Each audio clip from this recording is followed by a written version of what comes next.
Graça e paz, meus irmãos em Cristo, sobre seu coração, sobre a sua família, sobre o seu lar nesse momento. Hoje eu quero trazer uma mensagem muito...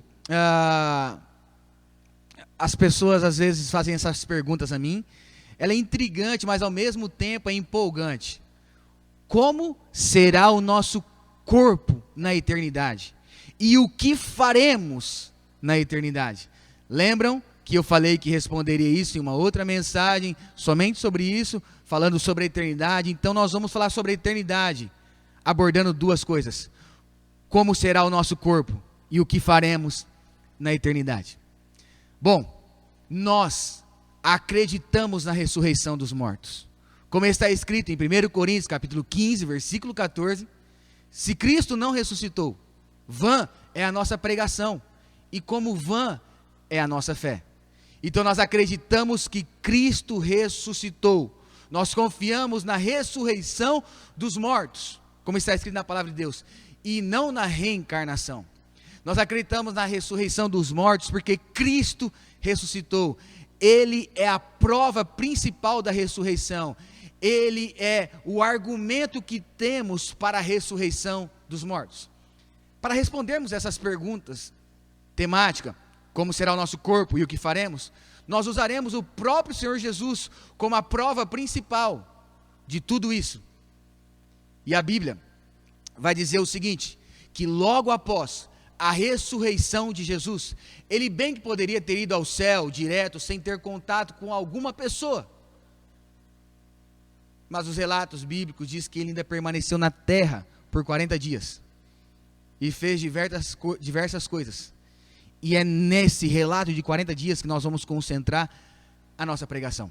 Se você puder abrir a sua Bíblia em Atos, capítulo número 1, nós vamos ler o livro lá de Atos, capítulo 1, versículo 3, diz bem assim: a estes também, depois de terem padecido, se apresentou vivo, com muitas provas incontestáveis, aparecendo-lhes durante 40 dias, e falando das coisas concernentes ao reino de Deus.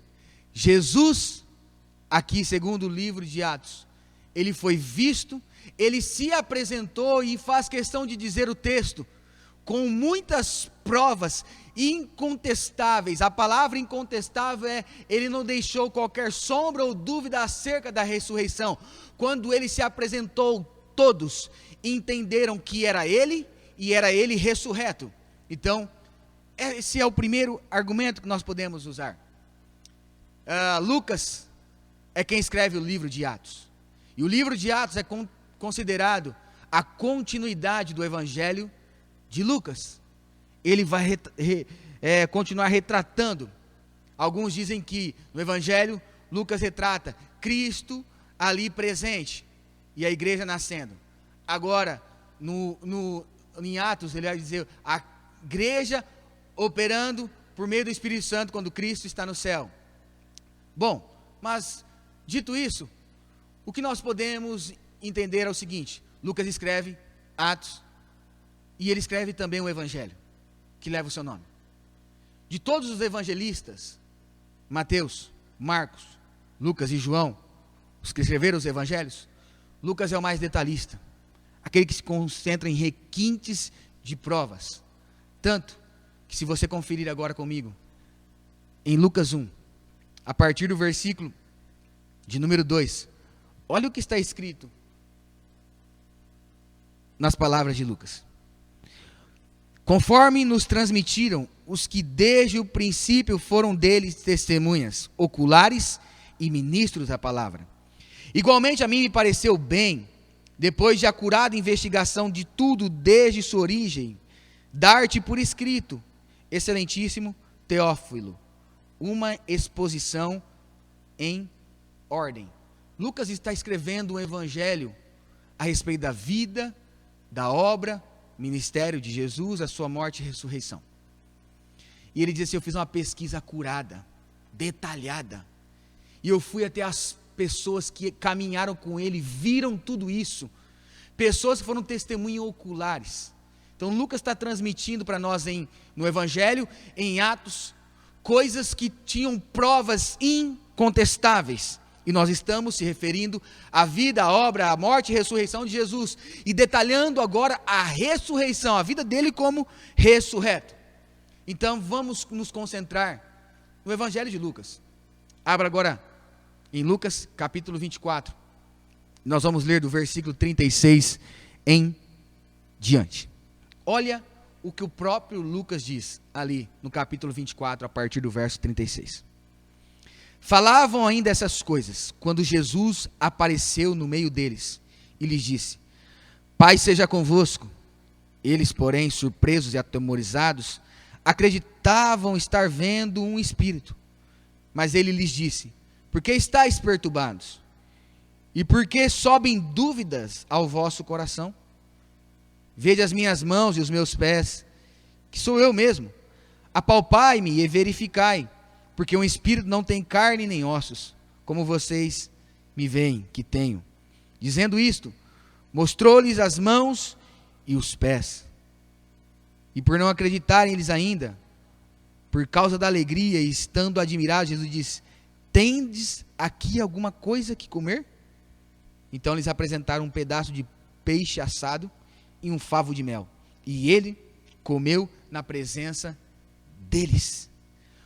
Esse texto de Lucas explica muitas coisas que serão de extrema importância para nós respondermos acerca da eternidade.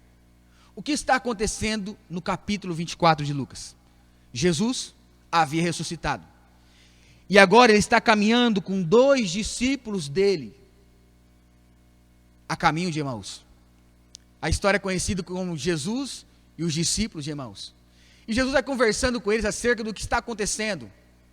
E aqueles discípulos também não acreditavam na ressurreição. Até que Jesus dá a eles provas para que eles acreditassem. E diz que logo depois de Jesus aparecer aos discípulos, ali em Emaús, muitas coisas começam a acontecer. O que começa a acontecer? Ele está ressurreto. Começa a acontecer a primeira coisa. Jesus aparece aos discípulos. E instantemente ele desaparece. À vista deles. Eles estavam sentados com Jesus, que Jesus partiu o pão, tendo dado graça, quando foi servir, Jesus desapareceu. Então nós podemos pensar: poxa, se ele desapareceu, então ele é um espírito. Fica uma pergunta. A segunda coisa que acontece: Jesus desaparece. Sabe onde ele vai aparecer? Ele vai aparecer agora em Jerusalém. Deixou Emaús e vai aparecer em Jerusalém. E esses 2 discípulos de Emaús estarão lá, junto com os outros discípulos mais conhecidos de Jesus, como Pedro, Tiago, João e André, Filipe, Tomé. Os outros discípulos de Jesus estavam naquela casa. E o texto diz, aqui que nós acabamos de ler, em Lucas 24, que eles estavam atemorizados quando Jesus apareceu, porque acreditavam estar vendo um espírito. Mas Jesus deu a eles provas cabais e contundentes. E quais provas eram essas? Vamos para a terceira coisa que acontece. Jesus vai dizer para eles: toquem em meu corpo, toquem em mim e vede o que eu sou, porque um espírito não tem carne ou osso.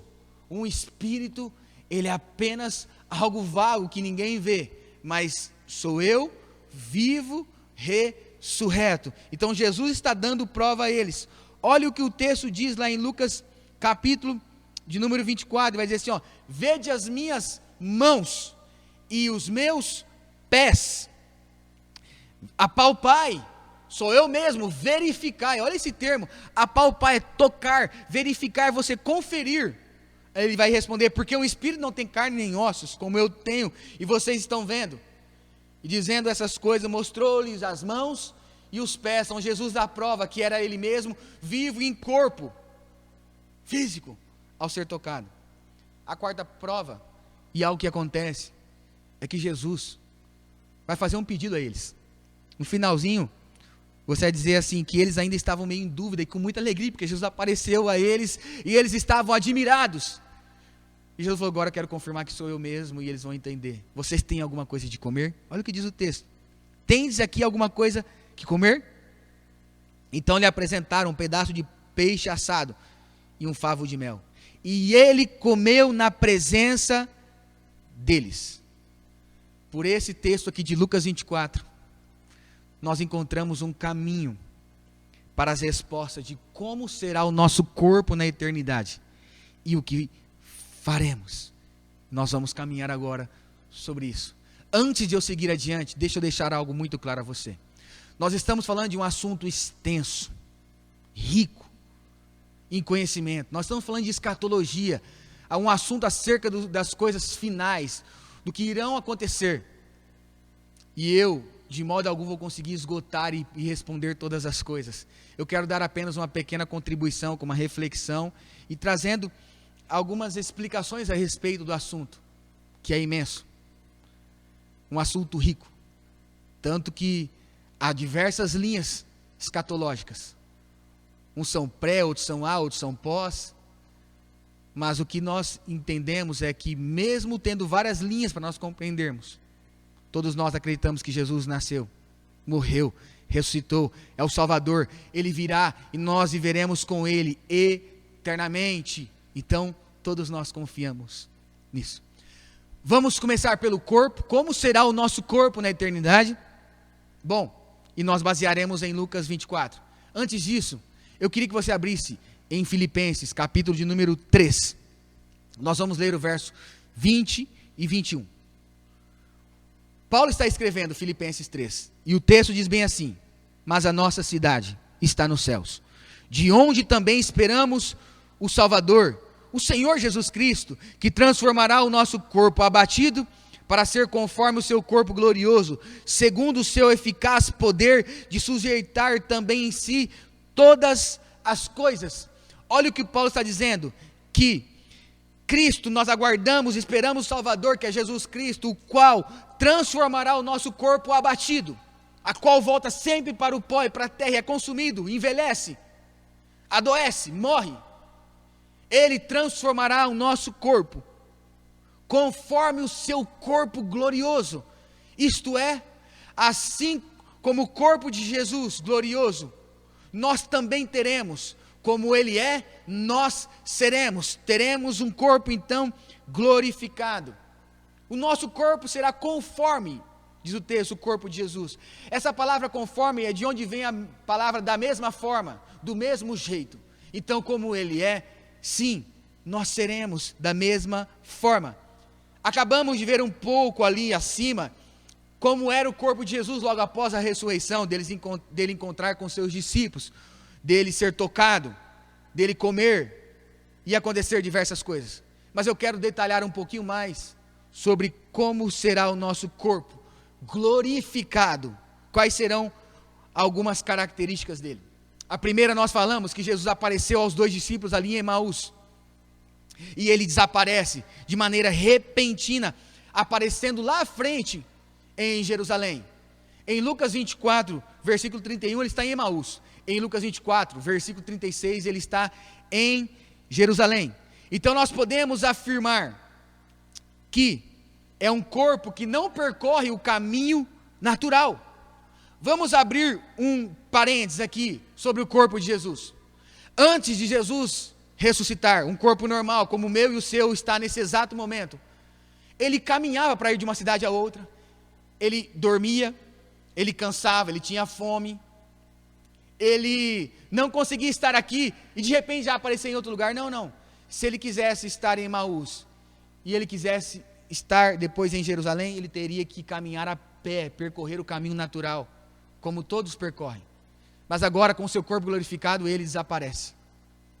E ele vai aparecer lá em Jerusalém.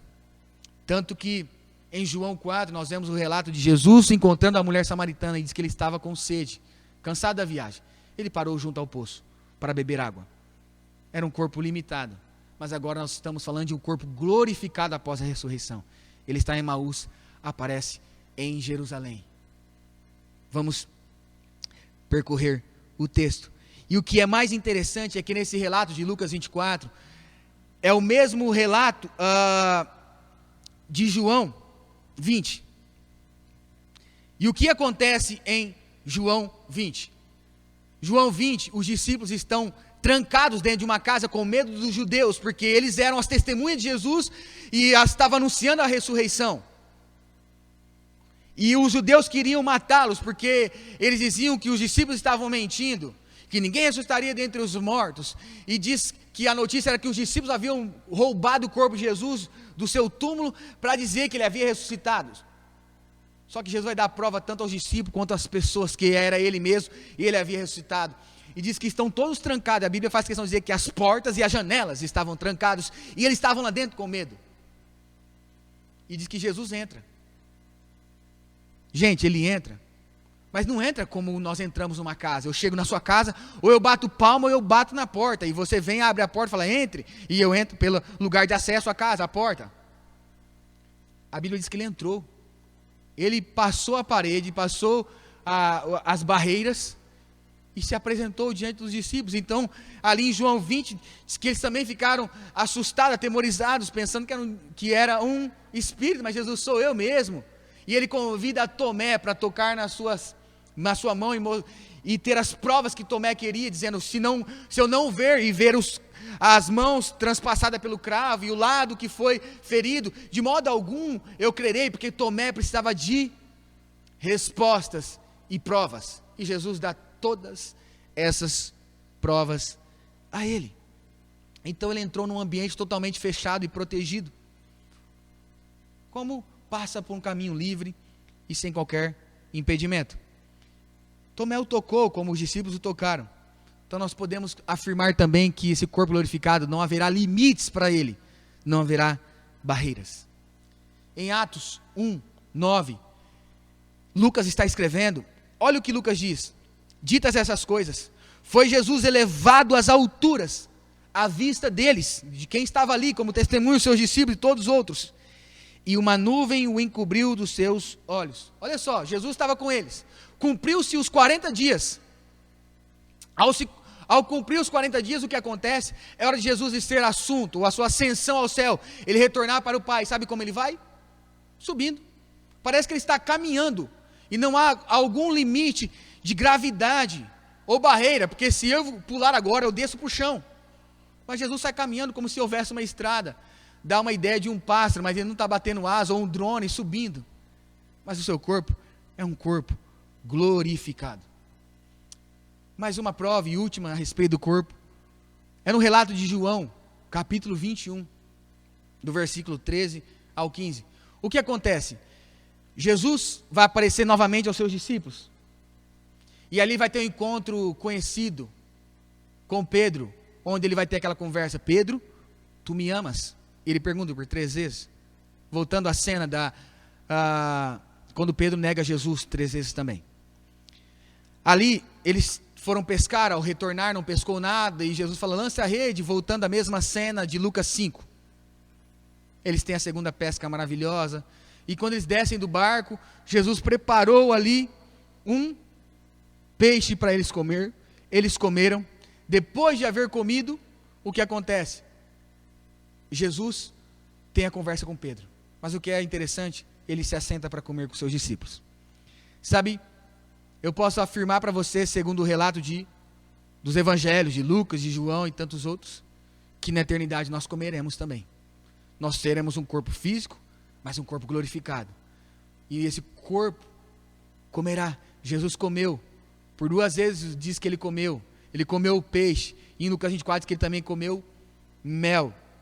Bom, eu quero pegar um texto agora, queria que você abrisse comigo em 1 Coríntios capítulo 2, versículo 9. Muito conhecido. E nesse texto, nós explicarmos algumas coisas ainda sobre a eternidade. Em 1 Coríntios capítulo 2, versículo 9 diz assim, aquilo que o olho não viu, o ouvido não ouviu, e jamais penetrou o coração humano, ou do homem, são as coisas que Deus tem preparado para aqueles que o amam. Olha só, nós falaremos desse versículo logo adiante, de uma maneira mais clara e detalhada. Porém, eu quero dizer para você que existem tantas coisas espetaculares para nós conhecermos, experimentarmos, coisas surpreendentes, mas também haverá no céu ou na eternidade comidas tão saborosas e gostosas que nenhum paladar humano experimentou nessa terra. Eu não sei se você é igual eu, mas cara, eu gosto de comer. Eu sou fã de comida. O meu hobby é comer. E gosto de novas receitas. Quando eu como algo maravilhoso, eu glorifico a Deus. Eu falo, uau, Deus, que coisa maravilhosa. Mas eu tenho a plena convicção e expectativa que no céu eu comerei os melhores e mais preciosos pratos de comida que nessa terra eu não fui capaz de provar e nela não existe, porque está reservado lá no céu para aqueles que o amam. Então, olha que coisa boa, no céu nós comeremos. Podemos afirmar que teremos um corpo físico, mas um corpo glorificado, que não se cansa, não envelhece, não está preso a espaço e tempo. É um corpo incorruptível, é um corpo imortal e é um corpo poderoso. Incorruptível, porque ele não estará mais preso à corrupção do pecado e à deterioração da morte. E imortal, porque ele será para sempre agora, esse corpo glorificado, será para a eternidade toda que Deus nos revestirá dele. E poderoso, porque ele fará coisas surpreendentes. Assim será o nosso corpo. Há muitas coisas ainda para ser dita a respeito do corpo, mas eu paro por aqui. Quero falar o que faremos na eternidade. Nós vamos dar continuidade agora ao texto de 1 Coríntios capítulo 2, versículo 9. Mas eu quero falar dele na parte secundária. Depois eu volto para a parte principal e mais importante. Ele vai dizer, aquilo que o olho não viu, o ouvido não ouviu e não penetrou o coração humano é o que Deus tem preparado para aqueles que o amam. Primeiro, aquilo que o olho não viu. Sabe, uma das coisas que as pessoas mais gostam é viajar, admirar novas paisagens, encontrar novos lugares, conhecer coisas espetaculares nesse mundo. Existem coisas, os lugares mais pesquisados e mais bonitos para conhecer são as Ilhas Maldivas, São Fernando de Noronha, o Grande Canyon, tem também Machu Picchu, lugares ao redor do mundo que são lindos, espetáculos de beleza e da criação de Deus. O que eu posso dizer para você, que na eternidade nós conheceremos lugares e belezas jamais reveladas e vistas, que os nossos olhos não viram, na eternidade nos será revelada. Em Apocalipse 21, verso 1 diz assim, vi novo céu e nova terra, porque as primeiras coisas já passaram. Deus fará um novo céu e uma nova terra para a eternidade. Essa terra será restaurada, redimida, e ela será perfeita para que nós possamos desfrutar. Então nós estaremos na eternidade em uma terra perfeita, em beleza e em funcionamento. Imagina só isso. O que o ouvido não ouviu. O homem é atraído por conhecimento, por saber, por ouvir novidades, coisas espetaculares. Quem não gosta de ouvir uma bela poesia, uma bela explicação, alguém inteligente explicando coisas sobre a anatomia, sobre natureza, sobre os seres estelares. Você já imaginou ouvir as explicações daquele que é o design divino, o próprio Deus, sobre as coisas criadas, sobre como funciona, conhecer o saber de Deus plenamente, a infinita sabedoria e mente do nosso Deus, o Criador. O homem também é atraído por música, por melodia, por sons. O que eu posso dizer para você, você talvez viu um ser humano cantar, compor músicas e tocar um instrumento, e você falou, uau, que coisa mais linda. Você já imaginou ouvir um anjo em afinação, em capacidade, cantando para aquele que é perfeito, o nosso Deus? Meu Deus, será algo único e maravilhoso ver isso sendo revelado. E vai dizer também que não subiu ao coração humano, não chegou ao coração do homem. Isso quer dizer que ninguém teve a sensação, o prazer, o desfrute aqui na terra do que será no céu para nós.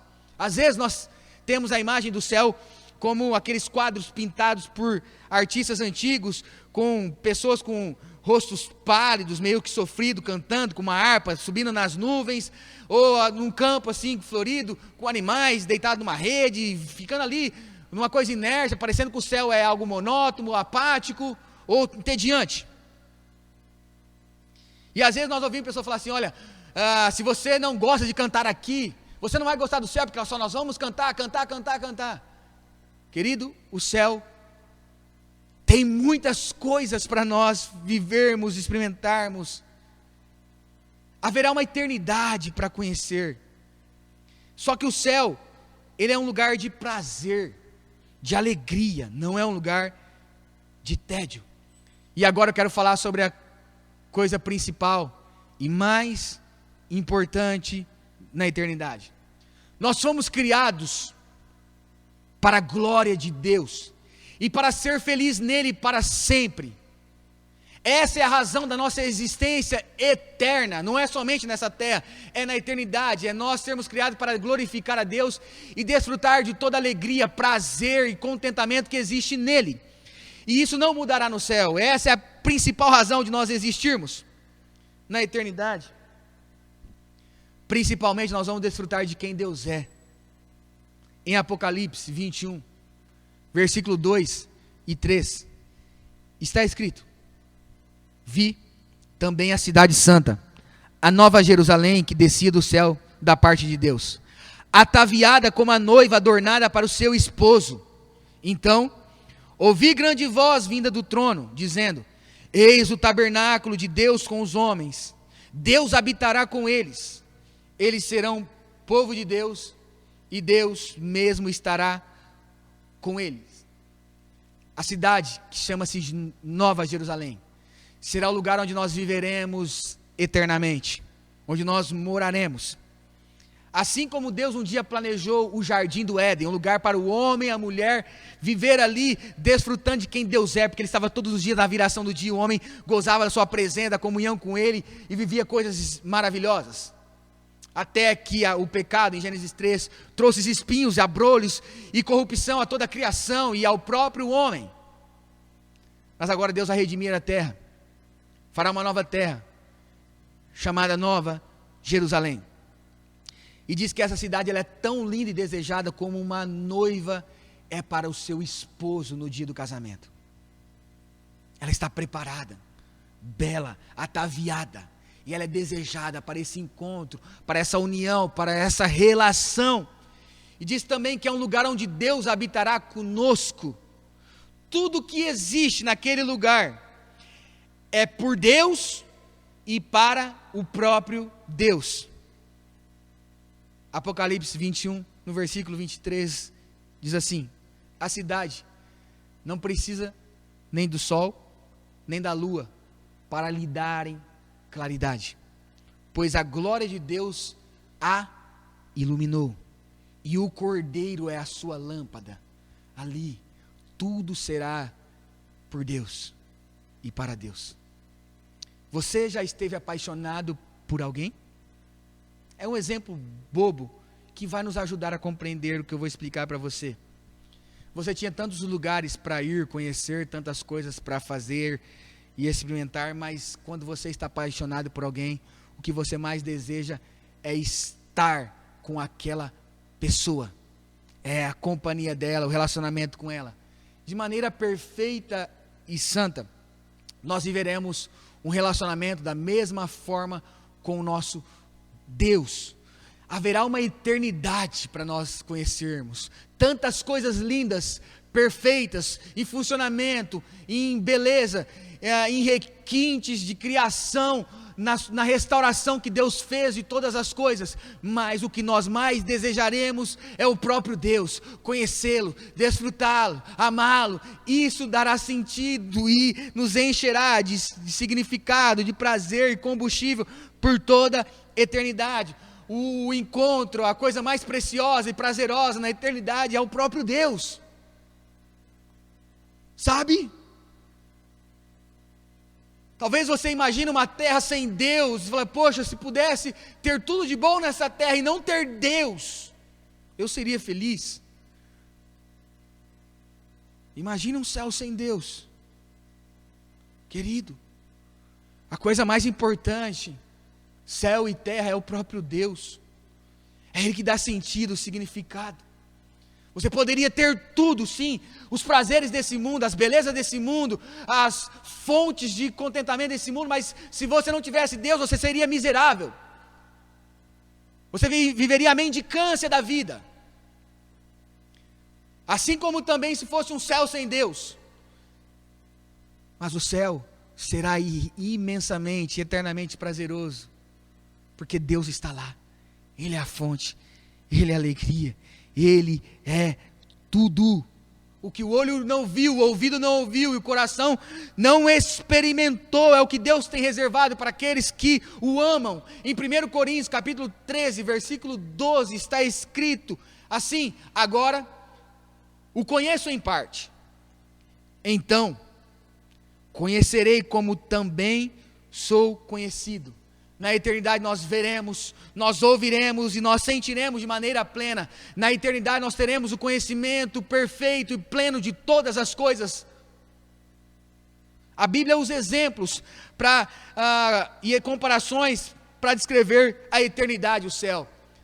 O livro de Apocalipse, que é um livro escatológico, está cheio de exemplos, símbolos e comparações, para tentar nos mostrar como será. Em Filipenses capítulo 3, versículo 20, nós lemos ele lá em cima, vai dizer assim, que a nossa cidade está nos céus, de onde esperamos o Salvador, o Senhor Jesus Cristo. Olha o exemplo, vai dizer que a nossa cidade, a nossa pátria, o nosso lar, a nossa terra é o céu. Imagine você voltando para sua casa. Qual a sensação? Qual a alegria? O que te espera? Como é? Está dizendo que o céu, ele não é o nosso destino, é a nossa origem. Quando você volta para casa, está voltando à sua origem. Eu e você fomos criados para o céu. É por isso que nós temos anseios, desejos, nós buscamos por algo. Talvez você está buscando num prazer de uma mulher, em um homem, no sexo, numa droga, numa bebida, em qualquer outras coisas, algo que somente a eternidade pode dar ao seu coração, por meio de Deus. Esse vazio, esse desejo, é porque você deseja aquilo que Deus preparou ao seu coração, e você só pode desfrutar disso o dia que você se render e se entregar a Jesus Cristo como o único e suficiente Salvador da sua vida. Mas pode ser também que você pode estar pensando assim, como eu também já pensei: e se lá no céu, de repente eu desfrutando de todas as coisas maravilhosas e felizes, eu me lembrar, tem alguém que eu amo que não está aqui? Eu vou ficar triste. Já pensou nisso? A palavra de Deus diz em Isaías capítulo de número 65, versículo 17. Se você quiser conferir, vamos ler. Pois, eis que crio novos céus e nova terra, e não haverá lembrança das coisas passadas, jamais haverá memória delas. O profeta Isaías está falando a respeito dessa eternidade, do reino vindouro.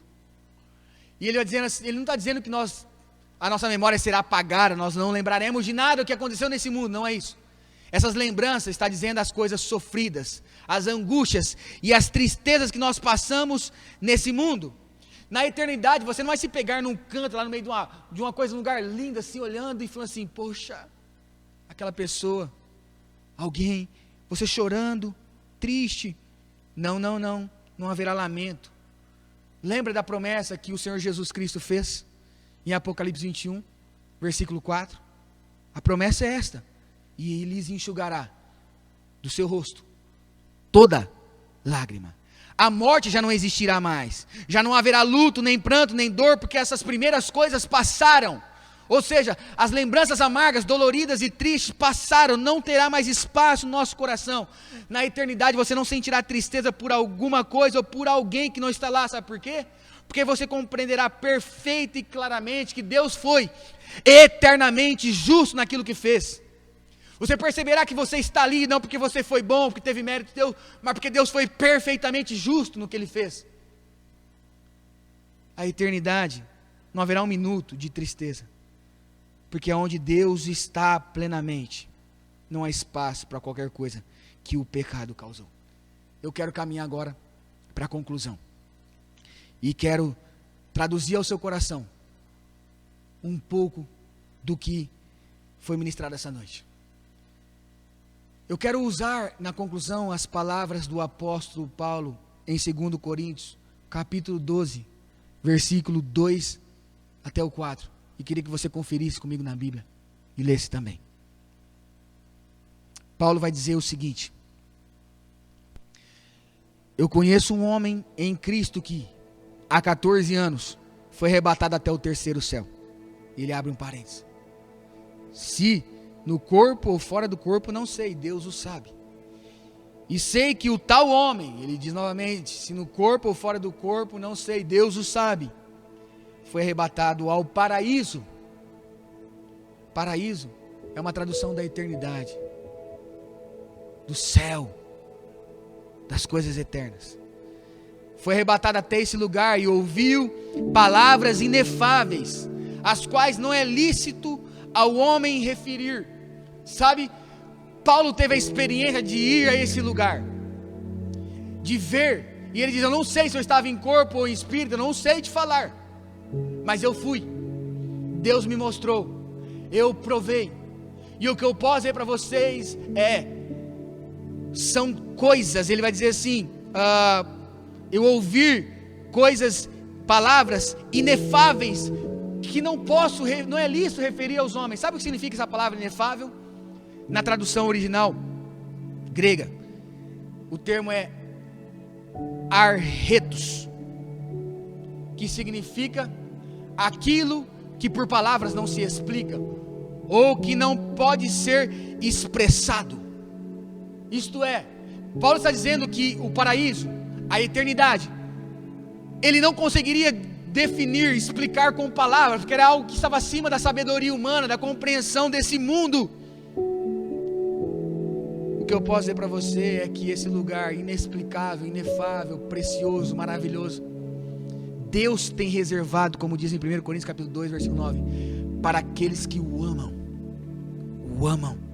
Deus o fez, preparou, está esperando ansiosamente para aqueles que o amam. Ele está dizendo: entre e goze, servo bom e fiel, entre e desfrute do amado da sua alma. A pergunta que eu faço a você é: você tem amado a Deus? O mandamento que Deus nos deixou foi: amarás o Senhor teu Deus de todo o teu coração, de toda a tua alma e de todo o teu entendimento. Este é o primeiro e grande mandamento. A eternidade será a perfeição deste relacionamento de amor entre Deus e eu, entre eu e Deus, onde será consumado, onde será usufruído, onde será desfrutado eternamente. Deus nos amando e presenteando com aquilo que Ele sempre desejou para nós, e nós desfrutando e servindo ao nosso Deus. A eternidade começa aqui e agora, quando você decide amar a Deus sobre todas as coisas. Deus preparou a eternidade. Nós teremos um corpo glorificado, onde desfrutaremos coisas preciosas. Na eternidade nós viveremos coisas inefáveis, a qual essa terra não explica, mas Deus só reservou àqueles que o amam. Se você tem dúvida, se você rejeita amar a Deus nessa terra, o céu não é para nós, para você ou para mim que rejeita o amor de Deus e amá-lo aqui.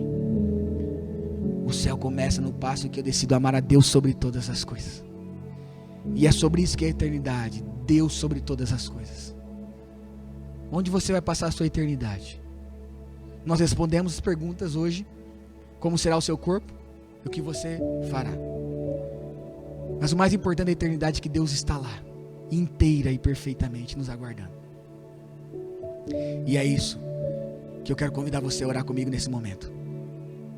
Orar para que o nosso Deus salve a tua vida, restaure a sua vida, reanime, realinhe, traga chama e desejo pelo céu, pela eternidade. Porque nós estamos caminhando para lá e estamos mais próximos um dia da eternidade. Pai, eu quero orar sobre essa palavra e por todos aqueles que estão nos ouvindo através desse culto.